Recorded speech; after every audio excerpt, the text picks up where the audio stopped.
అంజు 6 ఆస్తికల్ని కాపాడి ఉంటుంది. ఇక ఆ ఆస్తికల్నే అమర్ నీళ్ళలో కలిపేస్తూ ఉంటారు. భాగ్య అయితే ఇక 6 వెళ్ళిపోతుందని చాలా చాలా ఏడుస్తూ ఉంటుంది. అలా అమర్ అస్థికల్ని కలుపుతూ ఉంటే అందరూ మొక్కుకుంటూ ఉంటారు. అలా అస్థికల్ని కలపగానే చెట్టు కింద నిలబడిన గుప్తా గారు 6 ఒక్కసారిగా మాయమైపోతారు. బాగి రెప్ప వాల్చే లోపలే 6 కనిపించకుండా అయిపోవటంతో "అక్క! అక్క!" అంటూ బాగి పరుగులు పెట్టి మొత్తం వెతుకుతూ ఉంటుంది. వెనకాలే రామ్మూర్తి పరుగులు పెడుతూ వెళ్ళి "అమ్మ బాగి, బాగి బాధపడకు" అని ఓదారుస్తూ ఉంటాడు. అయితే 6 ఎక్కడ బాగికి కనిపించకపోవటంతో బాగి చాలా బాధపడుతూ ఉంటుంది. ఉన్నట్లుండి బాగి కళ్ళు తిరిగి కింద పడిపోతుంది. అలా బాగి స్పృహ కోల్పోవటంతో "అమ్మా బాగి" అని రామ్మూర్తి కేకలు పెడుతూ ఉంటాడు. దాంతో ఇంకా నదిలో నిలబడి ఉన్న అమర్ పిల్లలు అందరూ కూడా "బాగి, బాగి ఏమైంది?" అంటూ పరుగులు పెడుతూ బాగి దగ్గరికి వస్తారు.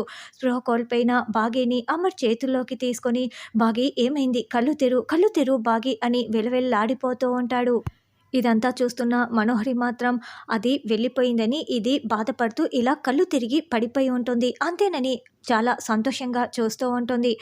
"బాగి కళ్ళు తెరు" అని అమర్ ఇంకా పిలుస్తున్నా కూడా బాగి అయితే కళ్ళు తెరవనే తెరవదు.